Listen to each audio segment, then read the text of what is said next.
Well, hello, my berry babies. Grandma's here to continue from where I left off last. So I'll read for 10 minutes, and then each story section will be 10 minutes long. So, we were last here. Laura's running back with her chips, hickory chips for the smoker. So there's nothing better than good hickory smoke, Pa said. That will make good venison that will keep anywhere, in any weather. Then he took his gun and his sling, and slinging his axe on his shoulder, he went away to the clearing to cut down some more trees. Laura and Ma watched the fire for several days. When smoke stopped coming through the cracks, Laura would bring more hickory chips and Ma would put them on the fire under the meat. All the time there was a little smell of smoke in the yard, and when the door was opened, a thick, smoky, meaty smell came out. At last Pa said the venison had smoked long enough.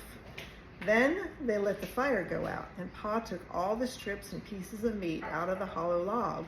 Ma wrapped each piece neatly in paper and hung them in the attic, where they would keep safe and dry.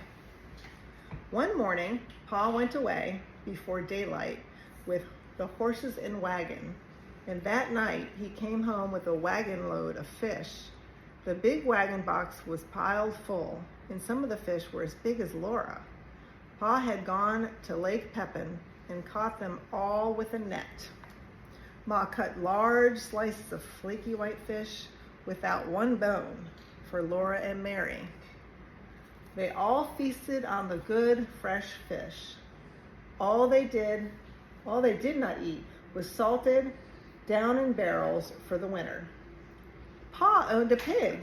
It ran wild in the big woods, living on acorns and nuts and roots. Now he caught it and put it in a pen made of logs to fatten. He would butcher it as soon as the weather was cold enough to keep the pork frozen.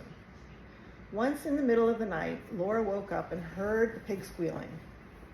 Pa jumped out of bed and snatched his gun from the wall and ran outdoors. Then Laura heard the gun go off. Once, twice. When Pa came back, he told what had happened. He had seen a big black bear standing beside the pig pen. The bear was reaching into the pen to grab the pig, and the pig was running and squealing.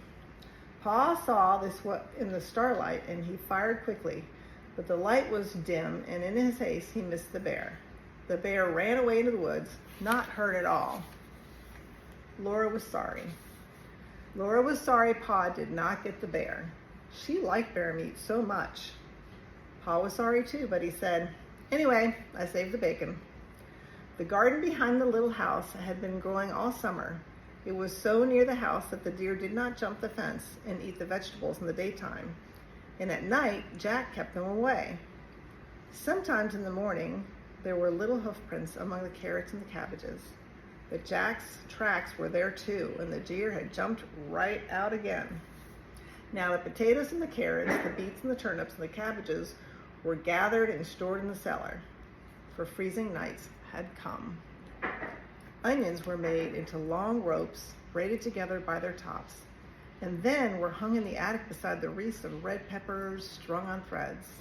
The pumpkins and the squashes were piled in orange and yellow and green heaps in the attic's corner.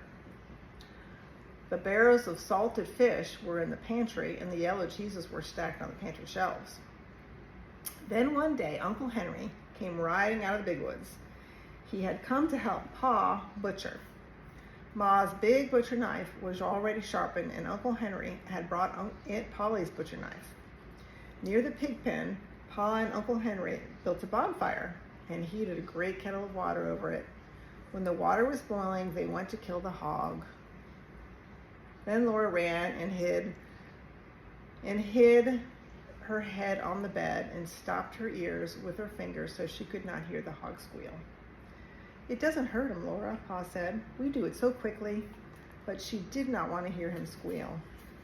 In a minute, she took one finger cautiously out of an ear and listened. The hog had stopped squealing. After that, butchering time was great fun. It was such a busy day with so much to see and do. Uncle Henry and Pa were jolly, and there would be spare ribs for dinner, and Pa had promised Laura and Mary the bladder and the pig's tail. So the bladder would be kind of like a balloon. That's what it is. And so once they got the bladder out, they could blow into it and then tie it off like a balloon. And Pa had promised Laura and Mary the bladder and the pig's tail. As soon as the hog was dead, Pa and Uncle Henry lifted it up and down into the boiling water till it was all scalded. Then they laid it on a board and scraped it with their knives, and all the bristles came off. After that, they hung the hog in a tree, took out the insides, and left it hanging to cool. When it was cool, they took it down and cut it up. There were hams and shoulders and side meat and spare ribs and belly. There was the heart and the liver and the tongue and the head to be made into head cheese, and the dishpan full of bits to be made into sausage. The meat was laid on a board in the back door shed, and every piece was sprinkled with salt. The hams and the shoulders were put to pickle brine, for they would be smoked like the venison in the hollow log.